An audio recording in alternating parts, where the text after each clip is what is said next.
Hello, my name is Addison Martine. I'm a junior here at Southeastern Louisiana University, and this is my project for Finance 381. So for this project, we were given 3 different companies to analyze, and with those after analyzing those companies, we are to answer these 3 questions. Which company would we make a short-term $1 million loan to? Which company would we make a long-term $1 million loan to? And which company would we invest 50% equity? For our short-term loan, we'll be using our liquidity ratios. For the long-term solvency ratios, and for analyzing which company to invest 50% equity, we'll be using our DuPont analysis and price earnings ratio. So these are my 3 companies. I chose Lincoln Financial because they're a company that I want to work for this summer. So we're going to run into a few problems because they have a few quirks with their ratios, but I'll explain that later. They're just a financial services company that offers things from insurance to pension funds and retirement plans and financial advising. I chose Prudential Financial because they are a competitor of Lincoln, and they offer very similar things. And then ExxonMobil was given to us in class so we could have a across-the-board easy thing to compare with each other, and I think you're familiar with ExxonMobil. So for our short-term lending, of which company we should make a $1 million loan, we are going to use quick ratio, cash ratio, and current ratio to assess which company to choose. These ratios allow us to measure a firm's liquidity and its ability to pay us back in the short run. So for my conclusion on the first question, since these companies are financial advising companies, they don't have standard current assets and current inventory or current liabilities like most companies do. Their assets are things like their managers, and their liabilities are things like their customers' health, so we can't really put a monetary value on those things.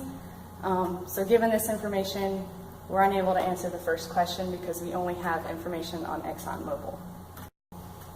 And for our second question, we're going to be answering which company we would make a long-term $1 million loan to. To analyze this question, we're going to use our total debt to total equity ratio, our financial leverage ratio, and our times interest earn ratio. Our total debt to total equity ratio compares the amount of funds supplied by creditors and owners. And our times interest earn ratio, we want to be as high as possible because it tells us if the firm is able to fulfill its interest obligations. Again, since these companies are financial companies, they don't have standard interest like most do.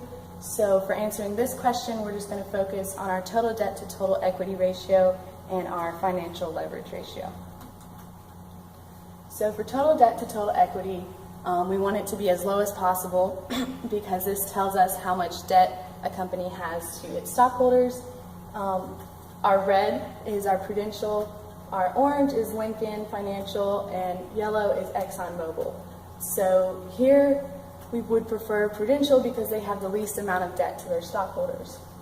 For financial leverage, it also measures the debt that these companies have, and again we would prefer Prudential because they are far below the other competitors. So in conclusion, we would give a long-term, $1 million loan to Prudential Financial because they're the least risky and they have the lowest amount of debt to lenders, so we're more sure that they would pay us back.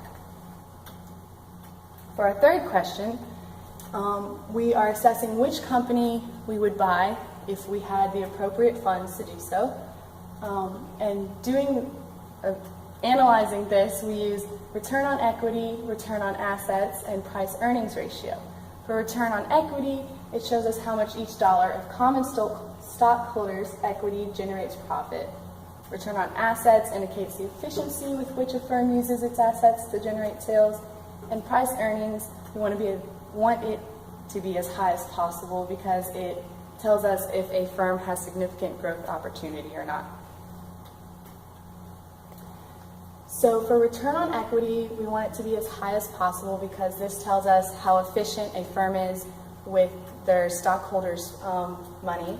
So for this one, again, yellow is Exxon, orange Lincoln, and red Prudential. Exxon is a clear winner here. And for prize earnings, we always also want it to be as high as possible because this tells us the firm's growth opportunity, and Exxon is again the winner in this chart. To break ROE down even farther into a DuPont analysis, for this one we want our profit margin to be as high as possible because it tells us how much money we make per dollar of sales. And here we can see Lincoln is only marginally beating Exxon. In turnover, total asset turnover, we want this one to also be as high as possible because it tells us how many sales per dollar of assets the company makes. Equity multiplier, we want to be as low as possible because that tells us how much debt a company has.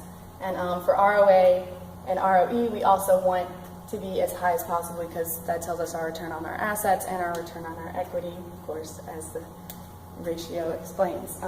So for this, pretty much across the board with a slight loss in profit margin, ExxonMobil is the clear winner. So for our conclusion, we would invest to buy 50% of ExxonMobil. And that's the conclusion of my project. Thank you for listening.